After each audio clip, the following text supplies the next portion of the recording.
সুখ কিনতে পাওয়া যায় না বা কারো কাছ থেকে ধার নেওয়া যায় না। সুখ মানুষের ভিতরে এমন একটা ব্যাপার, সুখী হতে হলে বেশি কিছুর প্রয়োজন হয় না, শুধু একটি ভালো সুখী মন হলেই সুখী হওয়া যায়। অনেকেই বলে সুখী হতে হলে টাকার প্রয়োজন নেই, সুন্দর একটা মন হলেই সুখী হওয়া যায়। সুন্দর যতই মন থাকে সাথে সাথে কিন্তু অভাববোধটা অবশ্যই আপনার জীবনে যখন না থাকবে তখনই আমি মনে করি প্রকৃতপক্ষে সুখী হওয়া যায়। সুখের হাসি সবাই হাসতে পারে, সেটা কাউকে দেখানোর জন্য ভিতরে কিন্তু একটা ক্ষত থেকেই যায়। আসসালামু আলাইকুম, এমএন ব্লগ থেকে আমি নাসরিন রহমান বলছি। আশা করি প্রিয় আপু এবং ভাইয়ারা সবাই অনেক অনেক ভালো আছেন। সকালে আজকে ভোর থেকে ভিডিও করা আরম্ভ করলাম, এখন প্রায় 6:30 বাজে। তো 6:30 বাজে আমি বাচ্চাদের জন্য একটু টিফিন বানাবো, আর দেখেন এসে দেখি তেলের বোতলে তেল নেই, মেজাজটাই খারাপ হয়ে গিয়েছে। আর যখন একদম গ্যালনের তেলও শেষ হয়ে যায়, এই গ্যালনের মুখটা খুলতে আমার একদমই বিরক্ত লাগে। তো যাই হোক, আজকে একটু শুকনো নাস্তা দিব নিয়াজ আর নিসাকে। তো তার জন্য আমি এখানে 2 টেবিল চামচ চিনি এবং একটা ডিম ফেটিয়ে নিয়েছি। তারপরে এখানে একটু ময়দা আর দিয়েছি একটু চালের গুঁড়া দিয়ে এই যে একটা ডো বানিয়ে নিয়েছি। আর ডোটা অবশ্যই খুব সফট হতে হবে। আমার আজকের ভিডিওতে প্রিয় আপুদের কিছু কমেন্টস পড়ব। তো প্রিয় আপুদের বেশি কমেন্টসের রিপ্লাই দিতে পারিনি আমি। তো বেশিরভাগ আপুদের জানার দরকার ছিল, যে প্রয়োজন ছিল। বেশিরভাগ আমার কাছে যে কমেন্টসগুলো এসেছে যে আপু তোমার রাইস কুকারটার দাম কত।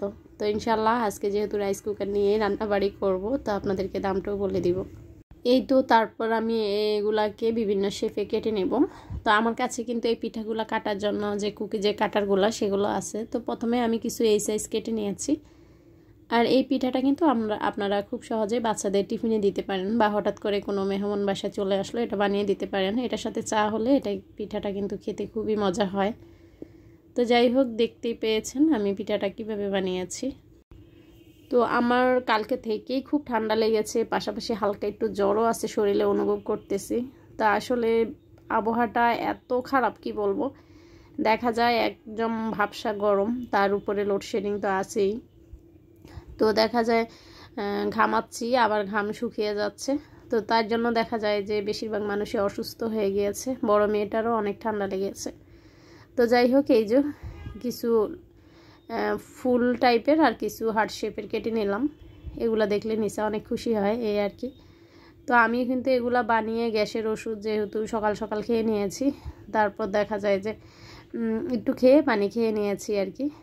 তো এটাতে কিন্তু একদমই তেল আটকায় না, আপনারা দেখেন একদম শুকনা হয় যেহেতু চালের গুঁড়া আছে। আর এই পিঠাটা খেতে কিন্তু মজা, আর প্রতিটা পিঠা কিন্তু খুব সুন্দর ফুলেছে। আপনারা বানিয়ে দেখবেন, এটা বানানো যেমন সহজ, খেতে তেমনি মজা।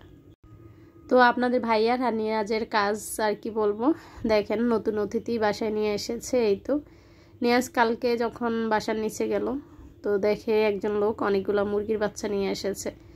তো ও তো মনে করতেছে যে মা অনেক খুশি হবে, তাই 2টা মুরগির বাচ্চা নিয়ে এসেছে। তো আনার পর কালকের থেকে ওনাদের সেবা চলতেছে। আর পুরা ট্রেটা খাবার ফেলে ওরা এত দুষ্ট কি বলবো, তবে যেমন দুষ্ট তেমনি কিন্তু কিউট। তো নিয়াজ বলতেছে আমাদের পাখি আছে, কবুতর আছে, মুরগি আছে, মাছ আছে, গাছ আছে, এখন নাকি ও একটা ডাইনোসর আনবে। তো ছেলের কথা শুনে আমি খুব হাসছিলাম আসলে, যে তুমি কি জানো যে ডাইনোসর আছে কিনা, ডাইনোসর তো বিলুপ্ত হয়ে গেছে, কিন্তু না, সে ডাইনোসর আনবি। তো আমি বললাম ঠিক আছে, ডাইনোসর এনে রেখো, তারপর মুখ দিয়ে আগুন বের করবে আর পুরা ঘর পুড়িয়ে দিবে। তো যাই হোক, বড় মেয়ে তো একবার বলছিল যে গরু ছাগল বাকি আছে সেটা আনার জন্য, আর ছেলে এখন বলতেছে ডাইনোসর আনবে। তো যাই হোক, এখন যেহেতু ঠান্ডা লেগেছে একটু আদা এবং লং দিয়ে চা খাবো। তো আমার কিউট হাঁড়িটাতে আবারও চা বসালাম। তো এটাতে আসলে আমি তেমন চা করি না, মাঝে মাঝে করি, তবে এটা আমার শখের একটা জিনিস আর কি। তা আমার একজন আপুর প্রশ্ন ছিল এটাতে কয় কাপ চা ধরে। তা আমি দেখলাম যে আপনারা দেখেন এই যে 2 কাপ ঢালার পরও কিন্তু 1 মগ পুরো চা আছে, 4 জনে প্রায় চা খেতে পারবে। আর গরমকালে কিন্তু বেশি একটা চা খাওয়া হয় না, তারপর আমি এখানে অনেকগুলো চা নিয়েছি। তো যাই হোক, আমি চায়ের পাশাপাশি কিন্তু পাশে চুলায় একটু স্যুপ করেছি, কেননা নিয়াজ কিন্তু চা খাবে না। নিয়াজ আমাকে স্যুপের প্যাকেট এনে বলতেছে আমাকে একটু স্যুপ করে দাও, তো ওর জন্য আবার একটু স্যুপ করলাম আর কি। আজকে যখন ভয়েস দিচ্ছিলাম আমার খুব কষ্ট হচ্ছিল, বারবারই আমি ভয়েস কেটে কেটে দিচ্ছিলাম, মনে হয় যে নিঃশ্বাসটা বন্ধ হয়ে যায়। আর যখন আমার ঠান্ডা লাগে হয় কি নাকটা বন্ধ থাকে, আবার নাক দিয়েও পানিও পড়ে, আর শুধু শুধু গলা চুলকাবে। এটা যে কী সমস্যা জানি না, যদি কোনো আপুর থেকে থাকে কিভাবে এটা থেকে আমি পরিত্রাণ পাবো জানাবেন। এরকম হয়ে কয়দিন পরেই কিন্তু ভালো হয়ে যায়। ডাক্তার দেখিয়েছিলাম, তখন আমাকে মোনাস খেতে দিয়েছিল, তো সেটা খেয়েও আমি কোনো উপকার পাইনি। তবে আমার একটা ভাইয়া একবার একটা স্প্রে দিয়েছিল নাকে আর কি, সেই স্প্রেটা দেওয়ার পর কিন্তু আমি উপকার পেয়েছিলাম। তো এখন কি করব বুঝতে পারতেছি না। তো যাই হোক, খাবার দাবার সব আয়োজন শেষ করে চলে আসলাম ঘরের কাজে। আর আজকে ল্যাম্প সেটের যে ইয়াগুলা মানে তাকগুলা সেগুলো একটু ডিপ ক্লিন করবো, মানে এই অংশটাই আমি ডিপ ক্লিন করবো। বাসাটা যেহেতু মাশাল্লাহ একদমই ছোট না, তো দেখা যায় নিজে একা হাতে কাজ করি, সব সময় পুরা বাসা ডিপ ক্লিন করতে পারি না, তো এক এক দিন এক একটা অংশ ধরি। আর আমার আর্টিফিশিয়ালি সব ফুলগুলো দেখলাম অনেক ধুলা হয়েছে, কিছুটা ঝেড়ে দিয়েছি মাকড়সা জাল টাল করে। তো ইনশাল্লাহ সব ফুলগুলো একদিন ধুয়ে দিব, আর কিভাবে আমি ফুল পরিষ্কার করি সেটাও আপনাদের সঙ্গে শেয়ার করব। এই তো ফুলগুলা এই ঝাড়ুটা দিয়ে একটু ঝাড়ু দিলে দেখা যায় মাকড়সার যে জালগুলা থাকে তারপর যে ধুলাটা থাকে সেটা কিন্তু পড়ে যায়। তো আমার এই ছোট্ট র্যাকটা নিয়েও আপুদের প্রশ্ন ছিল এটা আমি কোথা থেকে কিনেছি। আর এই যে ছোট র্যাকটাতে যেগুলো সাজানো, শুধু এই কলা গাছটা ছাড়া আর বেশিরভাগ এগুলোই আমি আড়ং থেকে এনেছি। তো আর হয়েছে আলাউদ্দিনের যে প্রদীপটা সেটা আমি 99 মার্কেট থেকে এনেছি, তবে এটা 99 না, এটা কিনেছিলাম মনে হয় 300 টাকা দিয়ে। তো যাই হোক, মোটামুটি সাজানো শেষ। এই পুলটাতে প্রচুর মাকড়সা বাসা করে, যাদের আছে তারা জানাবেন আপনাদেরটাই করে কিনা। তো এই জিনিসটা আমার খুব পছন্দ, তাই মনে হয় মাকড়সারও খুব পছন্দ। তো যাই হোক, আপনাদের সাথে কথা বলতে বলতে আমার এই এরিয়াটা পুরা কিন্তু ঝুলটুল ঝেড়ে ফেলেছি।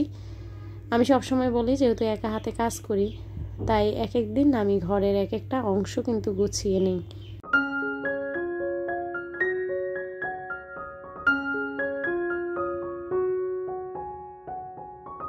ডেইলি লাইফ কুক আইডি থেকে আপু আমাকে প্রশ্ন করেছে, আপু তুমি যে ব্যাকগ্রাউন্ড মিউজিকটা ইউজ করো সেটা কোন অ্যাপস থেকে নিয়েছো। তা আপু সেটা ইউটিউব স্টুডিও থেকে যে ফ্রি যে মিউজিকগুলা মানে কপিরাইট ফ্রি যে মিউজিকগুলা সেখান থেকে নিয়েছি। তুমি সার্চ দিবা কপিরাইট ফ্রি মিউজিক, তো সেগুলাই আর কি ইউজ করবা। আশা করি আপু তোমার প্রশ্নের উত্তর পেয়েছো। তা আমি যে মোছামুছি করতেছি তার মাঝে কিন্তু মাঝখান দিয়ে এসে রান্না টান্না জোগাড় করে রান্না বসিয়ে দিয়ে গিয়েছি। এখানে আমি কলিজা ভুনা করছি, তো কলিজার সাথে কয়েকটা পেঁপসা আছে, আর পেঁপসাগুলো বাচ্চারা একদমই খেতে চায় না, তারপরও কেটে কুটে দিয়ে দিয়েছি আমরাই না হয় খাবো। তো আমি যখন কলিজা রান্না করেছি আর রান্না করেছিলাম কচু দিয়ে ইলিশ মাছ দিয়ে রান্না করেছি, নিসামনি এসে বলতেছে যে কলিজা যেহেতু রান্না করেছো আমাকে পোলাও রান্না করে দাও। ওরা আসলে পোলাওটা অনেক পছন্দ করে, তো তার জন্য আমি ভাবছি একটু পোলাও বসাবো। আমার রাইস কুকারটা আপনাদের সঙ্গে রান্নার সময় শেয়ার করা হয়নি, আর দেখতেই পাচ্ছেন এখানে কিছু ভাজি করা আছে, তো সব কিছু এলোমেলো আছে, সেগুলো সব আমি অফ ক্যামেরা গুছিয়ে নিয়ে এখন আমি পোলাওটা বসাবো। তো রাইস কুকারে আমি কিভাবে পোলাও রান্না করি সেটাও আপনাদেরকে দেখাচ্ছি। এসপি রকমারি ব্লগস থেকে সুমাইয়া আপু আমাকে জিজ্ঞেস করছিল রাইস কুকারের দাম কত। আফরোজা বেগম আফরোজা আইডি থেকে আপু আমাকে জিজ্ঞেস করছে রাইস কুকারের দাম কত এবং কত নিয়েছে। আলামিন শিক্ষা আইডি থেকে আপু আমাকে জিজ্ঞেস করছে আমার মেয়েদের চ্যানেলের নাম কি। লিপি ইসলাম আপু আইডি থেকে লিপি আপু আমাকে জিজ্ঞেস করেছে আপু কয়েকদিন ব্যবহারের পর রিভিউ দিও। তো প্রথমে বলে দিচ্ছি রাইস কুকারটা কিনেছি 3500 টাকা দিয়ে, দাম মনে হয় 3600 কত জানে ছিল, যেহেতু 10% ডিসকাউন্ট দিয়েছে কিছু টাকা কমেছে। তো যাই হোক, আমরা 3টা জিনিস একসাথে কিনেছি, যারা রেগুলার ভিডিও দেখেন তারা জানেন। তো তারপর এই তো আমি পোলাওটা বসিয়ে দিলাম। আর আলামিন শিক্ষা আইডি থেকে আপু আমাকে জিজ্ঞেস করছে আমার মেয়েদের চ্যানেলের নাম কি। নেহা নিসা ক্রিয়েটিভ ওয়ার্ল্ড, আপু আবারও বলছি নেহা নিসা ক্রিয়েটিভ ওয়ার্ল্ড। তা আপু মেয়ের পড়ালেখার চাপ বেশি, তাই এখন আপাতত ওরা ভিডিও দিচ্ছে না, তবে চ্যানেলটা ভিজিট করে আসতে পারো। এই ছিল আজকের ভিডিও। আল্লাহ হাফেজ, আসসালামু আলাইকুম।